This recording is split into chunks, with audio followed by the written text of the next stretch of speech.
president to come to the aid of Israel. There's a lot of pressure on him to finish the job with force. How is he balancing the concern that if he doesn't choose to do that, that it would send a message to Xi Jinping about the U.S. commitment to Taiwan?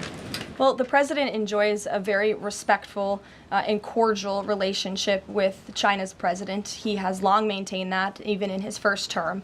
And China and the United States share many strategic interests, both in terms of economics and also, of course, global affairs and foreign policy as well. However, when it comes to balancing these different viewpoints, the president is balancing a lot of viewpoints, and he is listening not just to other world leaders, but to his advisors and to people here in the country and the American people too. And I think that's what makes this president such a great leader, is his ability to listen and make a good decision on behalf of the American public based on his instincts and his experience. Now, regarding the ongoing situation in Iran, I know there has been a lot of speculation amongst all of you in the media regarding the president's decision-making and whether or not the United States will be directly involved. In light of that news, I have a message directly from the president, and I quote, "Based on the fact that there's a substantial chance of negotiations that may or may not take place with Iran in the near future, I will make my decision whether or not to go within the next 2 weeks." The decision to extend the, I guess, delay in enforcing the TikTok ban. Sure. Can you talk about how the White House understands its constitutional authority in light of the Supreme Court's decision in January that said that the president had to enforce the ban? Sure. Well, as all of you know, because the president put it out on his Truth Social today, he did sign an executive order to extend the TikTok ban for 90 days. So in the effort to make a deal. And the White House counsel and the Department of Justice have reviewed this executive order, and I can get it for you. I think it's on our website by now. If it's not, my team will now put it up immediately. And you can read the language in that executive order. And the White House counsel's office and the Department of Justice strongly believe in the legal rationale for this executive order. They wouldn't have the president's pen hit it if they didn't. And the political reasoning for this, of course, is because the president made a promise to keep TikTok on. There are 100 million Americans who use this app. It's wildly popular. He also wants to protect Americans' data and privacy concerns on this app, and he believes we can do both things at the same time. So he's making an extension so we can get this deal done. Can I get a follow-up? Sure. A few weeks ago, Tucker Carlson reported on a meeting between the president, Mark Levin, and others at the White House. Is there a leak investigation, and can you say who else was in that meeting? I'm not aware of a leak investigation at this time. I, for one, do not reveal details about the president's private meetings without his permission to do so. But certainly the president does not like when people leak. He takes that very seriously. This entire administration takes that seriously, and that's why you've seen at agencies some of the cabinet secretaries have been given the authority by the president to let go of staff who are engaged in such leaks, especially those that risk American national security. Sure. Go ahead. Caroline, thank you. So, Rhino warmonger Lindsey Graham, he recently called on the U.S. to go all in. That's quite the lead to a question. Right. What's your message to everyday Trump supporters? Not the Tucker Carlsons or other big names, but everyday Trump supporters, grassroots who voted for President Trump to stop the wars, rejected this in the primary, going into another war with voting against Nikki Haley, and they want to see non-U.S. involvement in this war. What's your message? Trust in President Trump.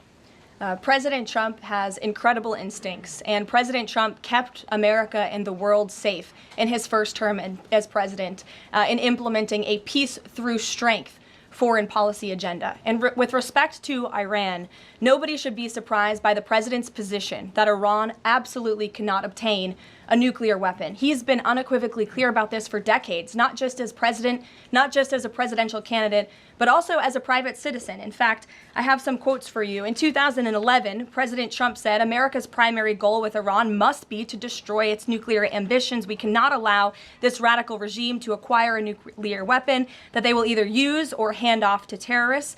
In 2015, the president said, "The problem is that Iran poses an existential threat to Israel, our Middle Eastern allies, and the United States. States. And of course, the president has repeated that in his first term as president and his second term as president as well. That's why he was adamantly opposed to the disastrous Iranian nuclear agreement that was implemented by President Obama. And it's why he has given great latitude and given a lot of effort to achieving a diplomatic solution. But he's been very clear. Iran went for 60 days when he gave them that 60-day warning without coming to the table. On day 61, Israel took action against Iran. And as I just told you from the president directly, he will make a decision within 2 weeks. A follow-up? Sure. Go ahead, Natalie. Thanks, Caroline. Can you confirm whether Steve Witkoff has been in touch with the Iranian foreign minister? And does Witkoff plan to go to Geneva tomorrow for talks? I am not tracking that on Mr. Witkoff's travel schedule, but I can certainly check in with him to be sure. As for correspondence between the United States and the Iranians, I can confirm that correspondence has continued. As you know, we were engaged with 6 rounds of negotiations with them in both indirect and direct ways.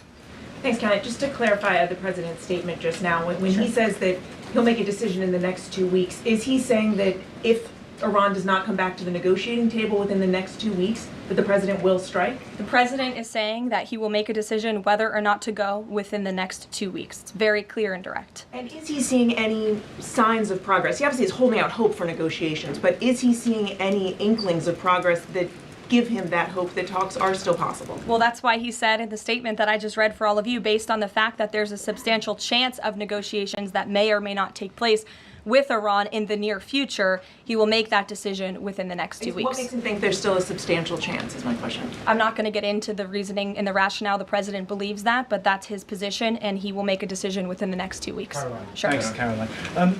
President Trump has said previously in regard to Russia, he's used this phrase about 2 weeks several times in terms of like, we expect like a 2-week deadline and then you give another 2-week deadline. How can we be sure that he's going to stick to this one on making a decision on Iran? Well, in those deadlines, as you've seen in respect to Russia, Ukraine, might I add, these are 2 very different, complicated global conflicts, as you know, that the president inherited from our previous incompetent president in the weakness of the previous administration. And the president has spent a tremendous amount of time and effort cleaning up these crises that were caused by the last administration's just complete dereliction of duty on the world stage and American weakness. Now we have American strength again. With respect to Russia and Ukraine, because of that American strength and the president's leadership, we have seen these 2 sides engage in direct negotiations. And the last time the president said 2 weeks, you saw Russia and Ukraine have direct negotiations for the first time in years. And so the president is always interested in a diplomatic solution to the problems and the global conflicts in this world. Again, he is a peacemaker in chief. He is the peace through strength president. And so if there's a chance for diplomacy, the president's always going to grab it. But he's not afraid to use strength as well, I will add. Francesca. Thanks, Caroline. What exactly would a deal with Iran need to entail? No enrichment of a uranium, and it would absolutely not. Iran is not absolutely not able to achieve a nuclear weapon. The president has been very clear about that. And by the way, the deal that Special Envoy Witkoff proposed to the Iranians was both realistic and acceptable within its terms, and that's why the president is sent that deal to them. To follow up on what you told Natalie, are the talks that the United States is currently having with Iran direct, or are those through intermediaries? And if so, which countries are acting as the intermediary right now? Out of respect for the ongoing discussions and negotiations, I am not going to get into the details of them. We've provided you confirmation for now. Go ahead. Sure, and then behind you too. Oh, okay. So thanks. Sorry. On the topic of negotiations and talks, does the president have any hopes or specific expectations for the talks tomorrow between European foreign secretaries and their Iranian counterpart? Well, certainly the entire world is on the president's side when it comes to the fact that Iran cannot obtain a nuclear weapon. This is something that pretty much all of humanity, except for the Iranian terrorist regime themselves, agree upon. And so the president expects that Europe will deliver that message directly to the Iranians.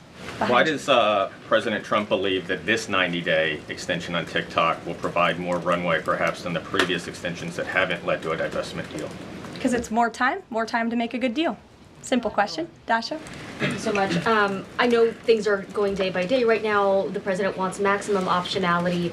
Is the possibility of the U.S. getting involved in regime change in Iran at all on the table at this point? And then I have one on Medicaid as well. Sure. The president's top priority right now is ensuring that Iran cannot obtain a nuclear weapon and providing peace and stability in the Middle East. And on Medicaid, Caroline, Sure. the Senate put forward Medicaid provisions, particularly a lower cap on state provider taxes that hospitals have said would lead to mass closures, particularly in rural communities. Is the president willing to sign a bill that includes those provisions that Republican senators like Josh Hawley say will lead to hospital closures? Out of respect for the ongoing discussions that the White House is very much actively involved in with our friends in the United States Senate, I won't comment on that specific provision. Look, the bill hasn't been sent to the president's desk yet. There's more room for change. The president, for one, I will reiterate, has been very clear on his priorities with respect to Medicaid.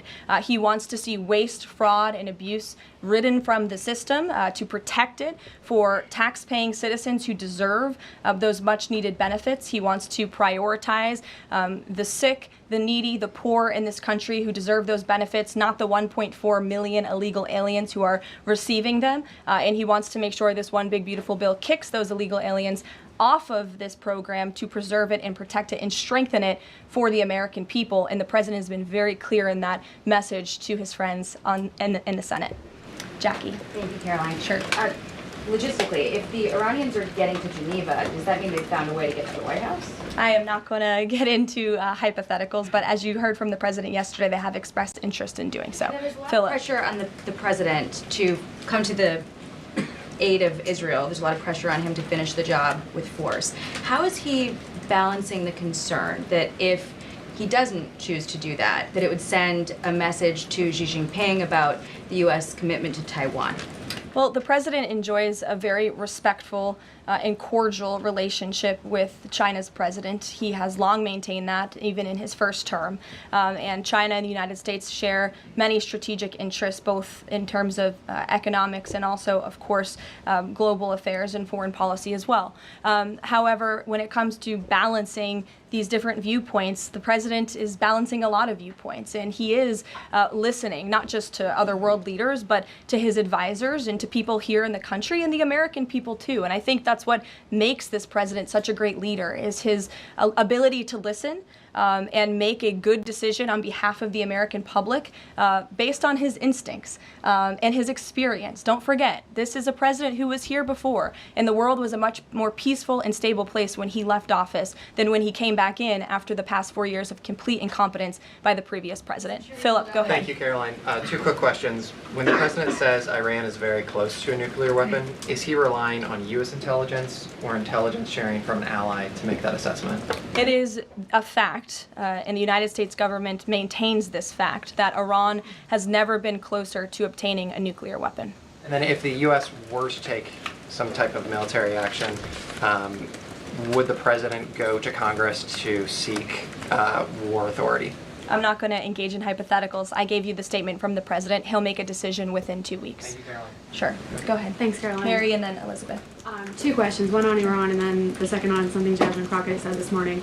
So given that we know the Iranian government did order an operative to assassinate the president, is there concern that Iran might respond with non-traditional military ways to some kind of strike on Iran, such as another assassination attempt? And has the Department of Justice looked into this last attempt on the president's life? I believe Secret Service and the FBI have looked into the 2 assassination attempts that took place against the president, both of which were sad days in our nation's history. So I would defer you to the Department of Justice on where those investigations stand. But as for your question regarding Iranian retaliation, I'm not going to engage in hypotheticals again, but I can assure the American public and the world that this administration is prepared and ready to defend American interests and assets, not just in the region, but here on our homeland as well. Thank you. And then really quick on Jasmine Crockett, she said, I believe, that Trump supporters are mentally ill before calling for bipartisan support against the president. Can you respond to that, especially considering she's a rising star in the Democrat Party right now? She is a rising star. It's quite something to behold, actually. I hope that she continues to be a rising star for the Republican Party, at least. I think it's incredibly derogatory to accuse nearly 80 million Americans of mental illness. The last time I checked, Jasmine Crockett couldn't dream of winning such a majority of the public as President Trump did. And the America First movement, which President Trump has built, is filled of hardworking patriots, the forgotten men and women, business owners, law enforcement officers, nurses and teachers, and middle America, as we all know, from where you all grew up, outside of this beltway. That's who makes up this president's movement. And Jasmine Crockett should go to a Trump rally sometime and she can see it for herself. Jennifer. One on North Korea and one on China. On North Korea, they launched some rockets into the ocean today. What does the White House make of that? Do you read any meaning into that timing of that launch? And then on China, do you have any reaction to Xi Jinping's offer of intervening in Iran diplomatically? And are you seeing any signs that China would get involved militarily to support Iran? I don't believe we're seeing any signs of that at this moment in time. As for Xi Jinping's offer, I will leave it to the president to respond to that himself. As for your question about North Korea, we are monitoring the situation. The Trump administration is in close contact with our new South Korean counterparts as we work together to deter our adversaries and preserve a free and open Indo-Pacific. And no matter where, our adversaries and our allies alike know that President Trump will not tolerate threats against our interests on his watch, even as he works to resolve the wars that he inherited.